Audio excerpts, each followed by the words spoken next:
Baik, hadis ke-33 teman-teman sekalian, saya akan bacakan dari Abu Hurairah radhiyallahu anhu bahwa Rasulullah sallallahu alaihi wasallam bersabda, "La yahillu limra'atin an tasuma wa zawjuha syahidun illa biidnihi wa la ta'dhanu fi baitihi illa biidnihi." Artinya, tidak boleh, tidak layak, tidak halal bagi wanita berpuasa sunnah ketika suaminya ada di rumah, kecuali dengan izinnya, dan tidak boleh bagi wanita memberikan izin orang lain masuk ke rumah suaminya kecuali dengan izinnya. Hadis ini diriwayatkan Bukhari dan Muslim. Hadis ini teman-teman secara zahir Anda sudah bisa memahami tentunya, ya, ada dua hal yang ditekankan sekali oleh Nabi SAW, bagaimana seorang muslimah bermuamalah dengan suaminya dan bagaimana agungnya dan tingginya hak seorang suami yang harus dijunjung oleh setiap istri, dan dia tentu melakukannya karena ini adalah perintah Tuhannya Allah Subhanahu wa taala. Dia tidak boleh berpuasa sunnah, padahal puasa adalah hak Allah Subhanahu wa taala, tapi dia tidak boleh berpuasa sunnah teman-teman sekalian sementara suaminya ada kecuali dengan izinnya, ya. Kecuali dia berpuasa wajib, maka itu berbeda. Kalau puasa wajib dia mendahulukan hak Allah Subhanahu wa taala, tapi kalau puasa sunnah maka hak suami lebih harus didahulukan.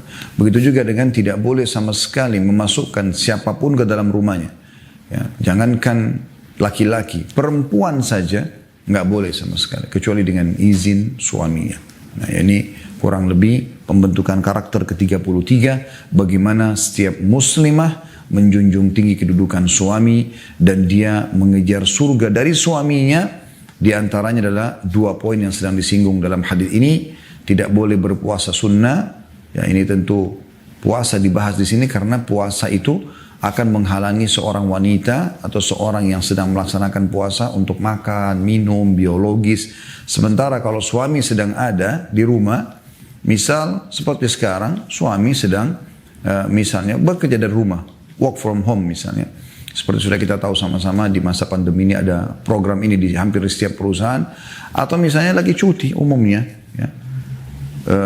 Lagi datang safar dari luar negeri atau dari kota lain, kemudian dia ingin duduk sama istrinya, tentu dia ingin dilayani makan, minum, secara umum interaksi suami istri, bercanda, bercumbuan sampai pada tingkat berhubungan biologis. Oleh karena itu, ya, dilarang dalam syariat Allah Subhanahu wa taala kalau dia mau puasa sunnah. Kalau yang wajib tetap dijalankan seperti puasa Ramadan. Bahkan dia berdosa kalau meninggalkan, karena hak wajib Allah ketemu dengan hak wajibnya makhluk, maka didahulukan hak wajib Allah. Tapi kalau hak sunnah Allah seperti puasa sunnah, sholat sunnah, bertemu dengan hak wajibnya makhluk seperti hak orang tua, hak suami, maka kita, atau hak pemimpin misalnya, ya, hak pemilik perusahaan yang kita punya akad terikat dengan dia, kita dahulukan hal-hal yang wajib ini, ya, seperti itu kurang lebih. Dan ini harus teman-teman difahami dengan fikih yang benar, ya. Subhanallah, saya punya kasus pribadi dulu, pernah saya waktu masih kuliah di Madinah. Biasanya ini contoh yang lain, ya. Saya di waktu istirahat kampus setiap kali 2 materi selesai, 50 menit, kemudian istirahat sebentar, 5 menit, lalu masuk dosen yang baru, 50 menit lagi. Nah, setelah itu ada istirahat. Ya, seperti mungkin umumnya sekolah-sekolah, ya, jam setengah 10 sampai jam 10 istirahat, biasanya setengah jam, 35 menit biasa istirahat. Nah, umumnya teman-teman biasa pakai waktu untuk ada yang baca buku, ada yang ke kantin, ada yang ke perpustakaan, macam-macam gitu. Nah, ada juga yang menggunakan waktu itu ke masjidnya fakultas, ya. Karena setiap fakultas kami itu ada masjidnya, kemudian sholat duha, gitu kan. Nah, saya juga sering melakukan itu. Subhanallah, satu waktu saya ngobrol sama teman-teman di kantin, terus telat gitu. Saya baru tahu, oh ternyata sudah mau bunyi lonceng untuk masuk nih. Saya buru-buru wudu, selesai wudu, saya langsung lari ke masjid. Sebelum saya masuk ke dalam masjid, subhanallah, saya ketemu dengan salah satu dosen yang memang punya jadwal mengajar juga. Tapi kebetulan bukan di kelas kami gitu. Dia kenal saya, langsung dia salam. Assalamualaikum warahmatullahi wabarakatuh. Ya Khalid. Wah, ya Khalid, mau kemana kamu? Saya bilang, saya mau ke masjid. Untuk apa? Saya bilang mau sholat duha. Dia bilang tidak bisa. Bahasa beliau langsung tidak bisa. Terus saya bingung. Saya bilang, kenapa Syekh tidak bisa? Dia bilang, karena lonceng sudah masuk. Akad kamu sama kampus ini belajar. Dan itu akad wajib dipenuhi. Kamu tidak datangkan dari negara kamu ke sini kecuali terikat akad untuk belajar. Ada peraturan-peraturan. Itu akad wajib dipatuhi. Sementara sholat duha adalah sholat sunnah. Harusnya kamu sholat tadi dari awal istirahat. Subhanallah, bagaimana orang memahami dengan fikih yang benar ini, ya, membuat kita jadi tahu apa yang harus kita lakukan. Nah, begitu memahami tentang masalah sunnah dan masalah wajib ini, gitu kan. Demikian pula apa yang dibahas dalam hadis ini. Karena melayani suami dari semua sisinya, ya makannya, ya minumnya, ya biologisnya, yang itu pada saat puasa tidak boleh terjadi, gitu kan. Maka ini membuat nanti melayani suami yang merupakan kewajiban yang Allah bebankan itu berkurang, ya. Dan ini poin penting nanti akan kita bahas panjang lebar insya Allah. Bagaimana setiap muslimah memuliakan, menghormati, ya, apalah semua dalam bahasa yang serupa dengan ini, ya, suaminya. Begitu juga teman-teman sekalian, dan tidak boleh memasukkan siapapun di dalam rumah. Mau pembantu baru, mau tetangga, mau siapa saja. Apalagi kalau sampai naudzubillah selingkuhannya laki-laki lain yang tidak jelas, gitu kan. Atau keluarganya juga tanpa izin suaminya. Semua wajib izin suami. Baik, ini secara global makna hadis. Kita akan coba nanti insya Allah panjang lebar paparkannya. Kita akan bacakan dulu penjelasan yang ditulis oleh penulis. Penjelasannya Imam Nawawi rahimahullah mengatakan bahwa seseorang suami memiliki hak untuk bersenang-senang dengan istrinya setiap harinya. Bahkan setiap saat. Dan memenuhi haknya itu adalah kewajiban yang disegerakan. Nah, ini poin penting sekali untuk dikasih tahu bagi setiap muslim, ya. Jadi sebenarnya hampir semua berputar apa yang dibahas di hadis 33 ini di poin ini sebenarnya. Bagaimana setiap muslimah memahami, saya ulangi lagi, Imam Nawawi rahimahullah berkata bahwa seorang suami memiliki hak untuk bersenang-senang dengan istrinya setiap harinya. Bahkan di sini maknanya setiap saatnya. Dan memenuhi haknya itu adalah kewajiban yang disegerakan sehingga tidak boleh terhambat oleh perbuatan tatawu dalam kurung atau amalan sunnah yang dianjurkan. Dan oleh amalan wajib yang sifatnya tarahi atau amalan yang bisa ditangguhkan. Jika ada yang mengatakan wanita boleh berpuasa tanpa seizin suaminya, tapi bila nanti sang suami ingin bersenang-senang dengannya, maka diperbolehkan baginya membatalkan puasa istrinya tersebut. Jawabannya adalah bahwa menurut adat atau kebiasaan, puasanya akan menghalangi suami untuk bersenang-senang dengannya. Karena ditakutkan melanggar kehormatan puasa dengan merusak dan membatalkannya. Nah, jadi ini poin penting yang sudah mulai masuk lebih dalam. Artinya hikmah daripada dalam hadis kenapa harus seizin suaminya. Karena walaupun suami anda baik, ya muslimah sekalian, walaupun suami anda orang baik, orang yang saleh, ya, tetap anda mengejar keutamaan hadis ini. Izin. Maaf, besok kan cuti ini, ya. Sekarang lagi work from home, kerja dari rumah nih. Tapi saya biasa rutin puasa Senin Kamis. Boleh nggak saya izin puasa? Izin dulu sebelum melaksanakan. Kalau suami diam saja menunjukkan seperti bimbang memberikan jawaban, sudah, jangan puasa. Niat, karena memang dia pasti butuh untuk ditemani. Ya, kita memberikan hak itu. Kalau dia langsung spontan mengatakan, nah nggak apa-apa kok, nggak apa-apa puasa, saya juga mungkin ikut puasa. Ya sudah, alhamdulillah. Ya. Dan jangan seperti yang disinggung dalam paragraf yang baru kita bacakan tadi. Bapak-bapak puasa aja dulu. Nanti kalau suami mau melayani biologis, mau temani makan, ya baru batalin. Tidak boleh. Karena kata beliau, ini bisa mencoreng kehormatan puasa itu sendiri. Karena kan puasa nggak boleh sembarangan dibatal-batalin seperti itu. Ya, nebak-nebak. Ya sudah kalau nggak mau sudah batalin aja misalnya. Bukan begitu. Demikian juga si suami nanti kalau dia punya sedikit saja rasa iman dalam hati, nanti dia akan mengatakan, ah masa sih gara-gara saya mau dilayani akhirnya istri saya harus batal puasa. Jadi terhambat hal yang tadi disinggung oleh Imam Nawawi, sebuah kewajiban si suami bersenang-senang. Makna senang ini jelas ya. Makan suap-suapan Nabi SAW, suap-suapan sama Aisyah. Duduk ngobrol, Nabi SAW tidur di atas pahanya, disisirin rambutnya, ciuman, bercumbuan, sampai biologis. Dan itu akhirnya membuat sang suami merasa tenang di rumah, sehingga pada saat dia besok harinya keluar, atau sebentar lagi dia keluar, kerja cari nafkah di luar, dia punya tameng yang sangat kuat dari perbuatan-perbuatan yang Allah Subhanahu wa Ta'ala haramkan. Selanjutnya Ibnul Jauzi rahimahullah berkata dalam kitab Ahkamun Nisa halaman 51. Wanita tidak boleh melakukan ibadah tatawu atau ibadah sunnah kecuali atas izin suaminya. Diriwayatkan dari Abu Hurairah radhiyallahu anhu, ia berkata bahwa Rasulullah sallallahu alaihi wasallam bersabda, la tasumul mar'atu wa zawjuha syahidun yauman min ghairi syahri ramadhan illa biidni. Wanita tidak boleh puasa sunnah ketika hari atau pada hari ketika suaminya ada bersamanya selain puasa Ramadan, kecuali atas izin suaminya.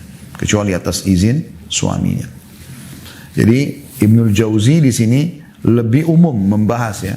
Bahasanya itu teman-teman sekalian, wanita tidak boleh melakukan ibadah tatawwu. Ya, jadi di sini lebih umum, bukan hanya sekedar puasa. Termasuk sholat. Suami masih, tergeletak di ranjang, masih ingin dipijat, masih ingin ngobrol, masih ingin biologis. Oh, saya mau sholat duha dulu. Duha sunnah. Kecuali izin. Maaf, saya takut nanti duhur, saya ingin sholat duha dulu. Sampaikan baik-baik. Dan ini tugas Anda sebenarnya teman-teman sekalian, menunjukkan akhlak yang mulia itu ibadah sendiri di sisi Allah Subhanahu wa taala. Akhlak yang santun, yang ramah, yang baik. Ini kata Nabi SAW, tidak ada sesuatu yang lebih berat di timbangan amal hari kiamat dibandingkan akhlak yang mulia. Ini akhlak yang mulia. Gitu kan? Dan ini juga membuat suami jadi ridho. Oh iya sudah. Ya, mungkin dia mau sholat duha, enggak apa-apa, habis sholat duha datang ke saya lagi ya misalnya. Ya udah, enggak masalah. Ya. Itu penting ya. Juga di sini perlu kita singgung masalah adab ya. Ibu yang Masya Allah muslimah yang semangat untuk melakukan ibadah sunnah ini. Dan suaminya belum. Termasuk adabnya jangan paksakan. Karena amalan sunnah itu sunnah. Dan sunnah. Artinya tidak ada kewajiban suami. Misalnya ibu gemar sholat malam. Baik. Ibu izin sama dia. Nanti mungkin malam saya bangun ya. Karena saya biasanya bangun jam 2:30, jam 4 gitu. 3:30 saya sholat malam. Saya izin ya, saya bangun sekarang. Oh ya nggak apa-apa. Nanti mau saya bangunin nggak? Kalau dia diam sudah diam aja. Kalau dia bilang ya boleh aja, ya udah bangunin aja nanti. Tapi itu pun dengan santun. Berapa banyak muslimah tertipu dengan poin ini? Maksudnya adalah dia cemberut sama suaminya karena suaminya nggak sholat malam. Ya ukhti muslimah, sholat malam adalah sunnah. Ya. Dia istirahat, memenuhi kebutuhan tubuhnya adalah wajib bagi dia. Dia harus memberikan hak tubuhnya. Kalau Anda mau dakwah dengan cara baik. Kecuali dia tinggalkan yang wajib. Bisa dia tinggalkan salat 5 waktu. Dia tinggalkan puasa Ramadan. Itu lain. Itu di situ wajib Anda ambil amar ma'ruf nahi mungkar. Anda menyuruh kepada kebaikan dan melarang dari kemungkaran. Tapi kalau ibadah sunnah, gunakan retorika yang santun dan baik. Sebagaimana Anda kalau belum menikah, Anda santun dan baik mendakwahi ayah Anda. Ya. Dan suami lebih besar haknya daripada ayah setelah Anda menikah tentunya. Ya. Kalau ayah itu hanya punya jalur nasab, betul ya, dan tidak akan pernah dihapus. Tapi ayah tidak punya hak biologis dengan anaknya. Tidak boleh ayah menggauli anaknya. Suami tidak punya jalur nasab, tapi dia punya hak untuk menikmati tubuh si anak, si istrinya itu. Bahkan punya keturunan. Allah SWT agungkan hak suami di atas ayah setelah menikah. Harus difahami masalah ini. Apakah kami tidak boleh mendakwai suami? Boleh, tapi dengan cara santun dan baik. Kalau ibadah sunnah. Kalau ibadah wajib Anda boleh sedikit tegas. Ingat dia bukan keras tapi tegas. Ya. Saya pernah menemukan ada kasus seperti itu ya. Seorang ummahat di pengajian pernah bertanya dan dia suaminya kebetulan mu'allaf gitu. Dan suaminya ini tidak pernah melakukan ibadah sunnah sepertinya. Maka dia tuh sambil marah gitu. Sambil melempar sebuah buku. Dia cerita begitu. Ustaz, saya melempar sebuah buku sama suami saya karena dia malas mau sholat sunnah itu, sholat malam, sholat duha. Padahal seorang mu'allam, tapi dia tetap menjaga sholat 5 waktu si laki-laki itu. Ini harusnya dijaga. Harus tahu adabnya dan tata keramanya. Harus tahu bedakan mana wajib, mana sunnah. Ya. Hidupkan itu ibadah sunnah di rumah. Mungkin dengan ibu sering izin, santun, ramah, puasa Senin Kamis, sholat duha, sholat malam suami. Dia, mungkin lama-lama dia tersentuh. Banyak sekali di antara ikhwah kita yang menyampaikan pengakuan kepada kami. Kalau dia berubah justru karena kesabaran istrinya dalam berdakwah, dalam menunjukkan contoh-contoh yang baik, dan dia tidak sampai menyakiti si suami ini hanya karena ada hal yang belum dikerjakan oleh si suami tadi. Ya. Kemudian selanjutnya yang ketiga Al-Iraqi rahimahullah berkata dalam Tarhut Tathrib, ya, mengatakan pada juz 4 halaman 139 bahwa hadis tadi menerangkan tentang hak suami untuk bersenang-senang dengan istrinya hingga ia tidak boleh berpuasa sunnah kecuali seizin suaminya. Ya, sekali lagi berarti makna bersenang-senang ibu harus paham. Suami punya hak mutlak bersenang-senang dengan Anda. Menatap Anda, mencumbuin Anda, menyentuh Anda, meminta dia supaya ditemanin, minta apa saja. Makna bersenang-senang semua masuk maknanya. Puncaknya biologis. Ya. Jangan ibu mengatakan, kenapa nggak bosan-bosan? Dia suami, punya sperma. Sperma nggak bisa dibendung untuk dikeluarkan. Efeknya bisa emosi. Ya. Jadi kalau ibu sering menemukan suaminya sering marah-marah, ada masalah nih di biologisnya. Salah satunya itu.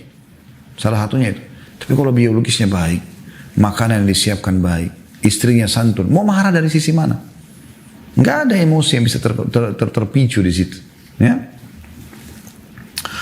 Kemudian As-San'ani, ini ulama yang keempat ya. Setelah tadi disebutkan An-Nawawi, disebutkan Ibnul Jauzi, disebutkan Al-Iraqi. Sekarang As-San'ani dalam Subulus Salam berkata pada juz 2 halaman 336.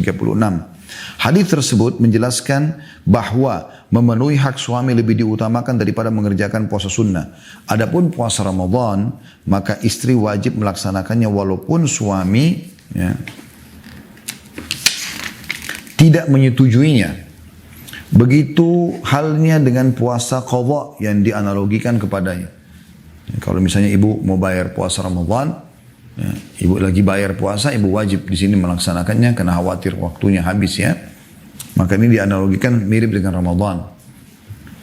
Namun jika ia berpuasa sunnah tanpa seizin suaminya, maka dia adalah seorang pelaku perbuatan haram. Pelaku perbuatan haram. Perhatikan ini.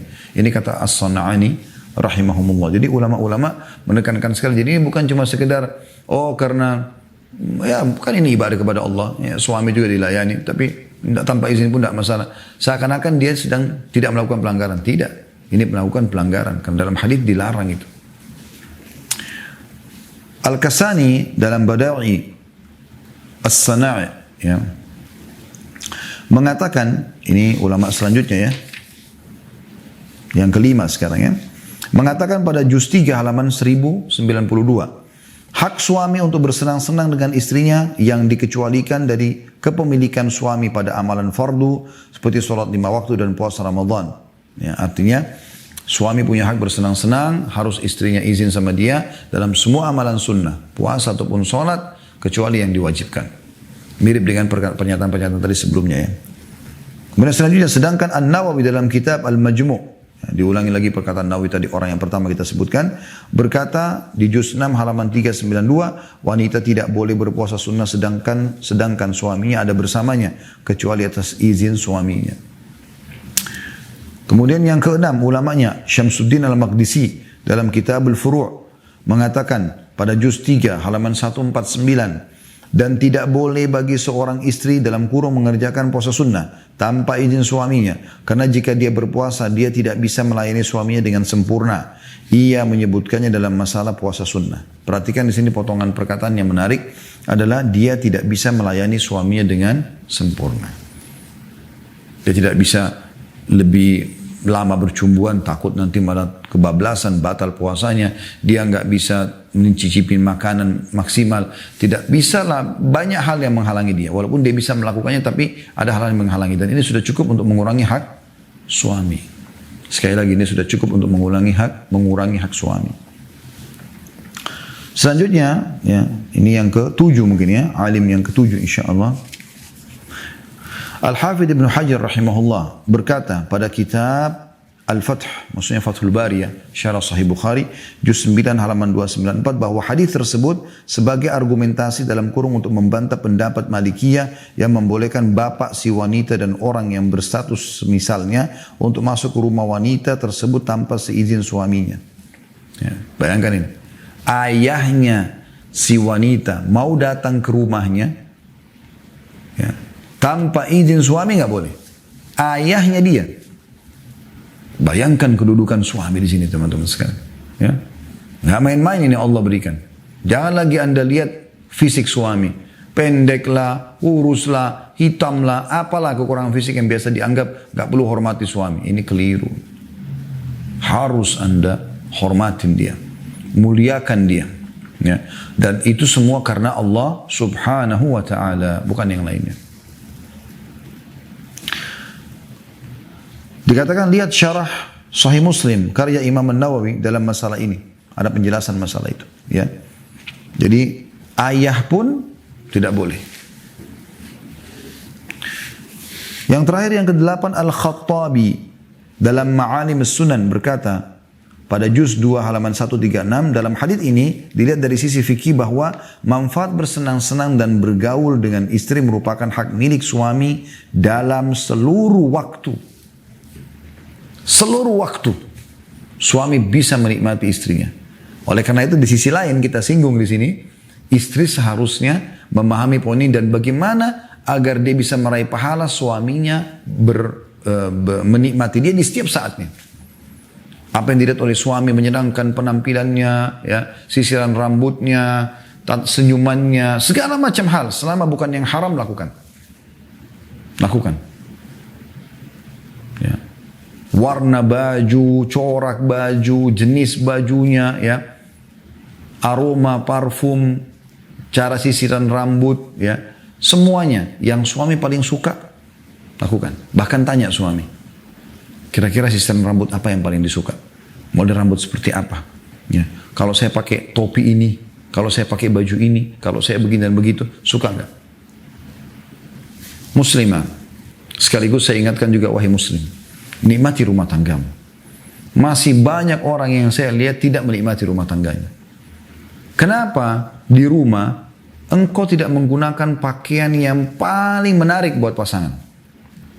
Seorang suami misalnya, istrinya suka kalau dia pakai baju kaos warna hitam, suka baju kaos warna merah, suka pakai celana pendek, suka pakai celana jeans, misal. Di rumah tapi ya, antara dia sama istrinya. Kenapa Anda tidak buat pakaian-pakaian karakter khusus yang disukai oleh pasangan? Ya. Anda bukan seorang pilot, tapi apa salahnya kalau Anda memiliki seragam itu hanya untuk menikmati waktu bersama suami istri? Sehingga istri tahu Anda pun bisa berpenampilan seperti itu. Kostum itu selama bukan kostum-kostum yang haram, kenapa Anda tidak lakukan sehingga Anda bisa nikmati?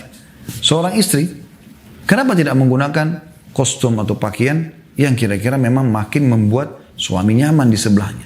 Suami makin menikmatinya.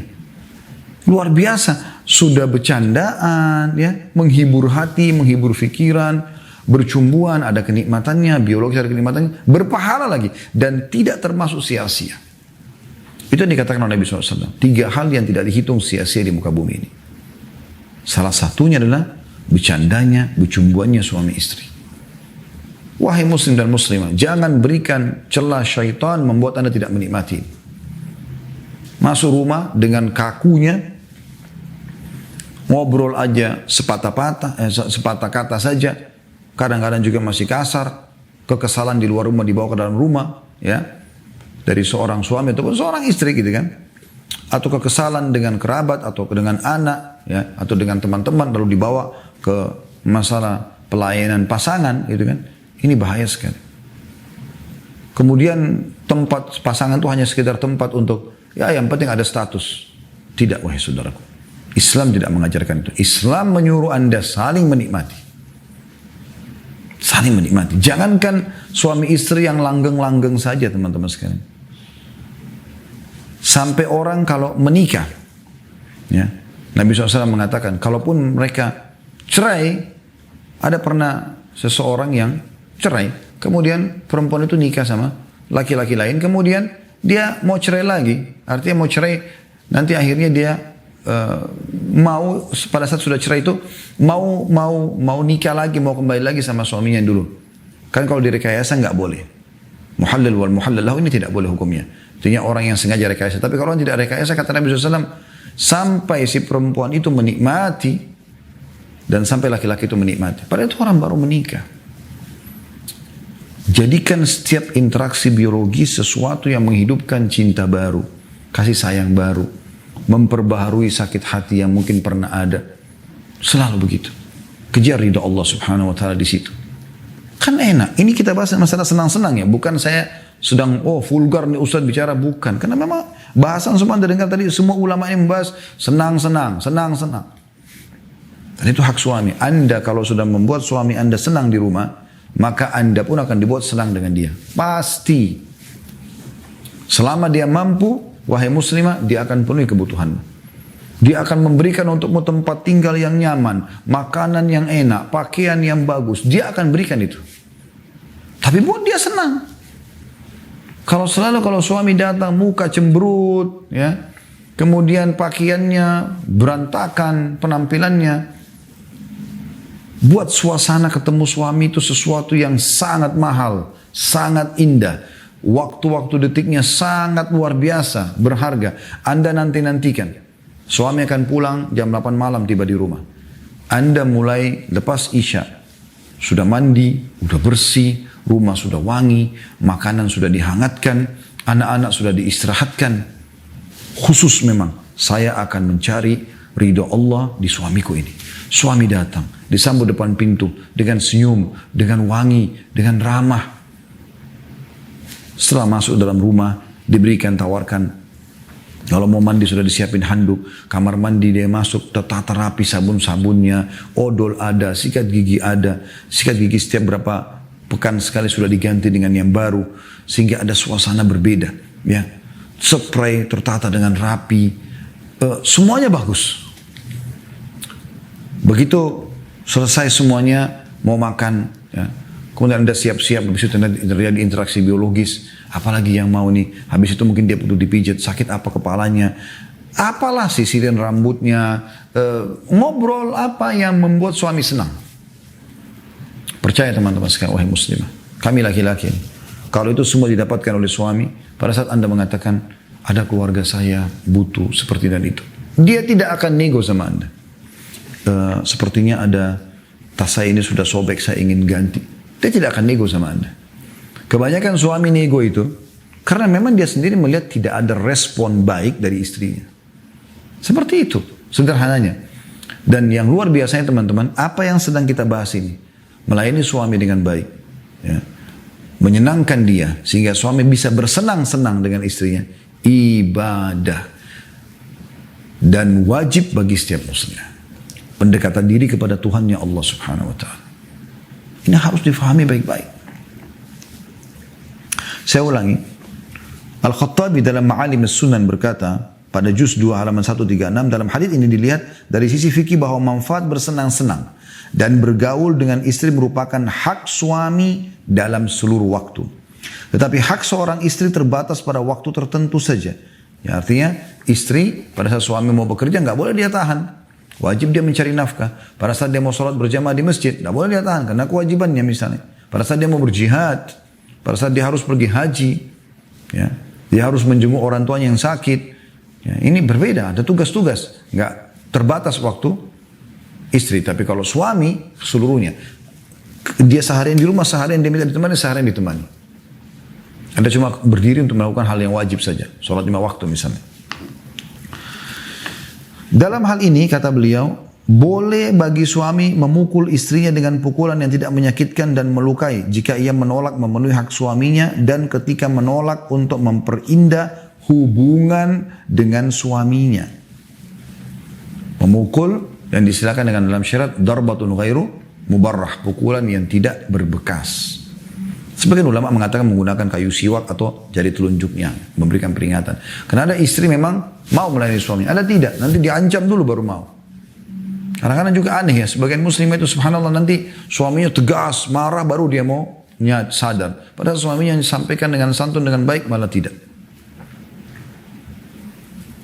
Hadis tersebut sebagai dalil bahwa seorang istri jika berihram untuk haji, maka suami berhak mencegah dan menahannya. Karena hak seorang suami terhadap istrinya itu harus disegerakan. Sedangkan hak berhaji bisa diakhirkan. Ini pendapat Atha bin Abi Rabah. Nah ini sekaligus menjawab tadi ya. Sebab pada salah satu yang telah disebutkan tadi, kalau sunnah wajib dia izin. Dan hal wajib yang masih bisa ditakhirkan, diterlambatkan. Kalau sholat 5 waktu kan tidak bisa gitu kan. Anda harus kerjakan. Tapi kalau ya, haji misalnya, haji masih bisa tahun depan.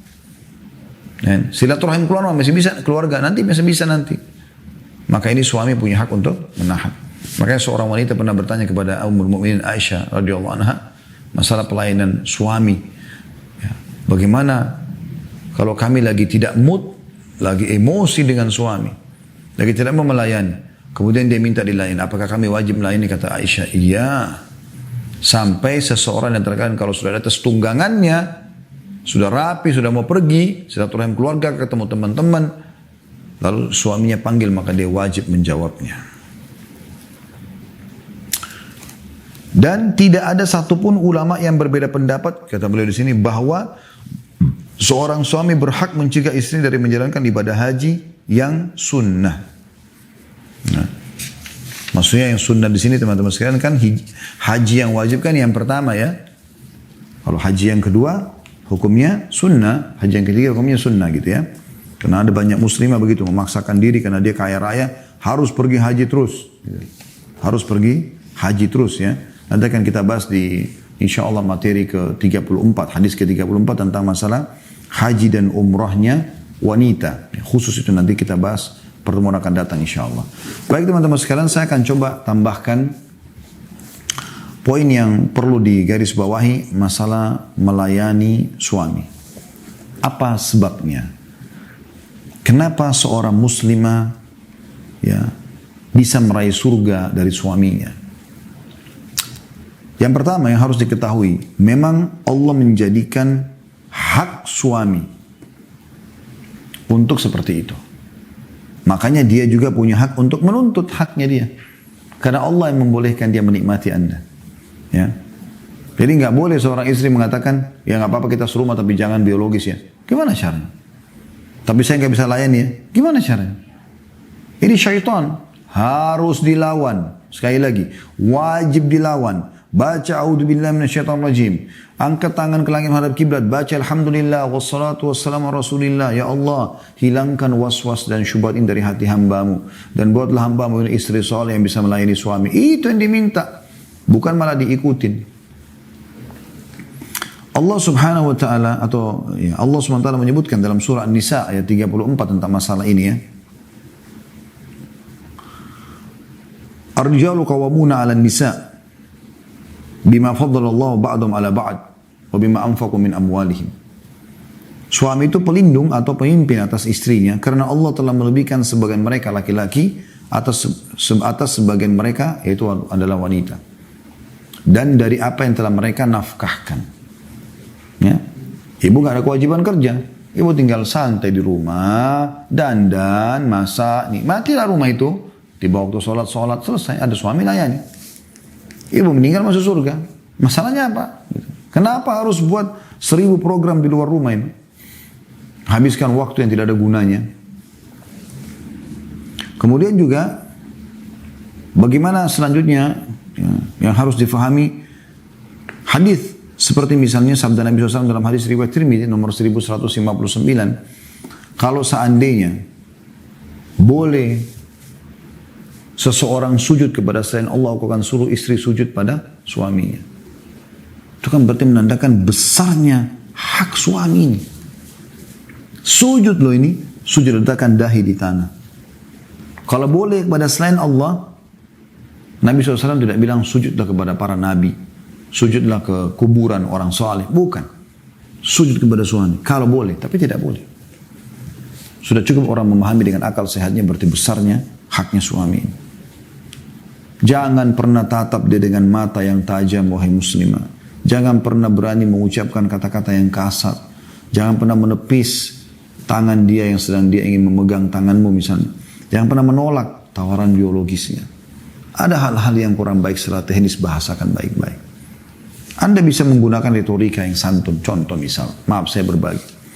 Kalau Allah sedang menguji Anda dengan suami yang kurang bersih, tidak merawat bau mulut, bau badan, lalu dia berinteraksi biologis. Bagaimana mempertemukan antara beratnya jiwa menerima bau yang kurang sedap ini dengan kewajiban yang Allah bebankan? Anda pertama mohon kepada Allah Subhanahu wa taala agar Allah berikan hidayah suami Anda, ya Allah berikan hidayah suami hamba, dan minta kepada Allah walaupun hal yang kecil seperti ini supaya hilang bau mulutnya ya Allah, supaya dia menghilangkan bau badannya, bau ketiaknya, bau kemaluannya dan seterusnya. Kemudian Anda juga bisa punya retorika. Misal, apa yang jadi masalah? Bau ketiak misalnya. Kan butuh roll on tuh untuk menghilangkan bau busuknya. bau tidak sedapnya, bau kecut dan seterusnya. Saya pernah punya pengalaman teman-teman. Saya jalan dengan seorang teman satu mobil. Subhanallah, begitu masuk ke mobil tuh memang kecium bau ketiak yang tidak nyaman gitu. Saya waktu itu bingung juga mau menyampaikan gimana cara menegurnya gitu. Lalu saya dengan izin Allah Subhanahu Wa Taala, tentu Allah yang memudahkan itu. Saya tiba-tiba terfikir untuk ngobrol sama dia. Kemudian saya bilang, maaf saya mau mampir sebentar di supermarket. Saya minta waktu itu yang sedang menyetir mobil, bisa mampir sebentar Pak ya. Saya ada hajat yang saya ingin beli. Tergeraklah saya pada saat itu untuk membeli roll-on yang kesukaan saya.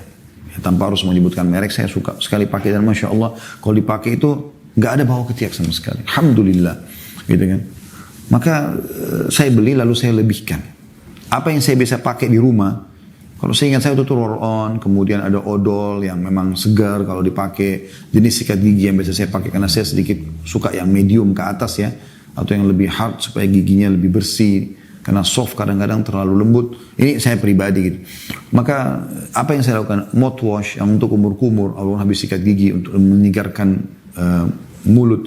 Itu saya beli beberapa, kemudian saya naik ke mobil lalu saya katakan sama dia. Karena kebetulan waktu itu kami bertiga, saya, dia sama ada satu yang bawa mobil ya. Ini laki-laki tentunya. Kemudian saya bilang, Afwan tadi saya kebetulan beli kebutuhan yang saya biasa pakai. Ini juga Anda belikan antum satu paket gitu ya. Kasih ke dia. Masya Allah, tabarakallah, sampai terakhir kali saya ketemu baru beberapa waktu yang lalu pun, tidak pernah lagi saya temukan ada bau itu. Ini kan retorik yang menarik ya. Misal Anda belanja bulanan, Anda biasa pakai roll-on apa, Anda cari roll-on yang Anda cium di supermarket itu, oh ini baunya bagus nih buat laki-laki misalnya, yang sedikit strong atau apa yang Anda suka lah. Anda beli misalnya odol yang memang bagus, Anda beli tadi mouthwash, obat kumur, Anda beli apalah ya yang kira-kira yang Anda suka. Termasuk misalnya saya biasa menggunakan pribadi vitamin-vitamin rambut yang kecil, wangi, cukup banyak dijual di supermarket. Saya kadang-kadang lebih dahulukan bau wangi dan saya lihat kandungannya juga ya bagus gitu ya, cukup lah. Gunakan walaupun sudah mandi bersampo tapi pakai itu kan wangi juga ya, lebih wangi lagi di rambut, di jenggot. Sehingga pasangan juga tidak merasa terganggu pada saat kita dekat ya. Merasa nyaman, bau mulut nyaman, bau rambut, jenggot, bau ketiak, segala macam ini udah nggak ada masalah-masalah. Sehingga selalu merasa nyaman. Nah ini sama, kita bisa seorang suami menyinggung itu ke istrinya dengan cara membelikan buat dia. Ya, insya Allah nanti dia akan pakai. Atau seorang istri begitu. Misalnya pada saat suami datang, setelah dia duduk langsung kita mengatakan, tadi saya baru beli ini, roll-on ini saya pakai nih. Nih, suka nggak baunya? Sedikit diolesin di tangannya misalnya. Tadi saya saya baru aja pakai odol dan mouthwash, saya rasa segar sekali. Tidak apa-apa kita tiup, bisa nggak saya izin tiup sedikit, ditiupkan. Mungkin supaya dia cium, biar dia tahu. Sebenarnya ibu sedang menceritakan apa yang ibu lakukan, tapi mendakwahi dia, gitu kan? Seperti itu. Pepatah bahasa Arab mengatakan al-kalamu laki wasma'i ya jarah. Perkataan untukmu sebenarnya, tapi dengarlah wahai tetangga, gitu kan? Jadi seakan-akan dia menasihatin orang lain, padahal sebenarnya buat orang yang di depannya seperti itu. Ini contoh gitu. Kemudian Anda bisa mengatakan, saya juga sudah belikan ya, ada di kamar mandi saya taruh, nanti dicoba ya. Contoh. Itu kan sebenarnya sama saja dengan mengatakan, tuh bau tuh keteknya, tolong dong dibersihin. Tapi kan bahasanya tidak menyinggung perasaan, ya. Nanti dia akan coba. Ini kan baik ya, menarik sekali gitu. Nah, dan Anda bisa tarik kepada semua sisi gitu. Ya. Jadi Anda jangan malu dengan masalah ini kepada pasangan ya, jangan malu sama sekali. Karena ini dibutuhkan, Anda akan selalu ada interaksi biologis. Ya. Karena saya terbiasa menggunakan ini apa yang tadi saya bahasakan gitu kan. Saya kalau masuk rumah pun saya mandi, saya bersihin, baru pun interaksi sama istri, maka istri juga akhirnya mengerti. Mungkin dia tidak terbiasa sebelumnya dengan kebersihan atau mungkin biasa tapi mungkin beda polanya. Itu juga akhirnya bisa berubah dan bisa adaptasi. Ini contoh saja, ya. Baik. Kemudian di dalam hal yang kedua, atau kita sebutkan dulu masih di poin pertama masalah hak suami ini ya. hadis Nabi SAW yang mulia diriwayatkan dalam Mu'jamil Awsat nomor 5644 ya. Saya terjemahnya saja. Wanita, kata Nabi SAW, wanita yang menjadi penghuni surga ialah wanita yang penuh dengan kasih sayang. Cinta, kasih sayang, kelembutan, tatapan matanya syahdu, ucapannya santun, jaman tangannya ramah, luar biasa gitu. Ya. Banyak kembali kepada suaminya, yang apabila suaminya marah, ia mendatanginya dan meletakkan tangannya di atas tangan suaminya sambil berkata, aku tidak dapat tidur nyenyak sehingga engkau ridho. Ya. Dan ini merupakan satu hal yang luar biasa. Karena dia memahami ini, maka dia lebih mendahulukan hak suaminya. Begitu juga sabda Nabi SAW dalam hadis riwayat Ahmad kepada bibinya Imran bin Husain radhiyallahu anhu majma'in. Ibu ini datang, tantenya Imran bin Husain ini disebutkan begitu dalam hadis ya. Bercerita kepada Ummul Mukminin Aisyah radhiyallahu anha menjelek-jelekkan suaminya. Jelek-jelekin suaminya. Sampai Nabi SAW mengatakan hati-hati karena surga dan nerakamu ada di tangan suamimu. Ya. Begitu juga dengan hadis Nabi SAW. Ini merupakan hak istri, hak suami semuanya. Riwayat Muslim nomor 1436. Kata Nabi SAW, apabila seorang suami mengajak istrinya untuk bersetubuh dan istrinya menolaknya hingga suaminya murkah, maka si istri akan dilaknat oleh malaikat hingga waktu subuh. Berarti kan masalah pelayanan suaminya nih, bersenang-senangnya suami yang disinggung di sini kan gitu. Ini luar biasa gitu. Ya. Kemudian juga dalam hadis disebutkan dalam Kitab Al-Mawarid di nomor 1290 kata Nabi SAW, seorang wanita tidak akan bisa menunaikan hak Allah sebelum ia menunaikan hak suaminya. Jadi nggak usah mau menilai tolak ukur anda ini ya. Soleh atau tidak kalau punya suami sampai anda melayani suami dengan benar, ya itu luar biasa gitu. Kemudian di dalam sebuah hadis, sebuah penjelasan dalam syarah Sahih Muslim, ya, tulis oleh An-Nawawi rahimahullah, beliau mengatakan suami memiliki hak untuk bersenang-senang dengan istrinya setiap hari sekaligus merupakan kewajiban seorang istri untuk melayani suaminya setiap saat. Ya, ini luar biasa gitu. Dan bagaimana tadi yang baru kita singgung, kalau melakukan melayani suami lebih besar pahalanya daripada melakukan amal sunnah, ya, amalan sunnah. Kemudian dalam hadis riwayat Muslim ya, disebutkan seorang suami yang pulang ke rumah dalam keadaan gelisah dan tidak tentram, kemudian sang istri menghiburnya, maka ia akan mendapatkan setengah dari pahala jihad. Hadis sahih riwayat Muslim. Apabila seorang suami pulang ke rumah dalam keadaan gundah gelisah, kemudian istrinya menenangkannya, menghiburnya, maka ia akan mendapatkan setengah pahala jihad. Gak usah ke medan perang, wahai muslim. Ya. Dalam hadis Bukhari Muslim yang sudah masyhur, kata Nabi SAW, dan wanita adalah pelayan untuk suaminya, ya, dan dia akan diminta pertanggungjawaban tentang ridho suami. Dalam hadis riwayat Tirmidzi, kata Nabi SAW, istri yang meninggal dunia dan suaminya ridho terhadapnya, maka ia akan masuk ke dalam surga. Ya.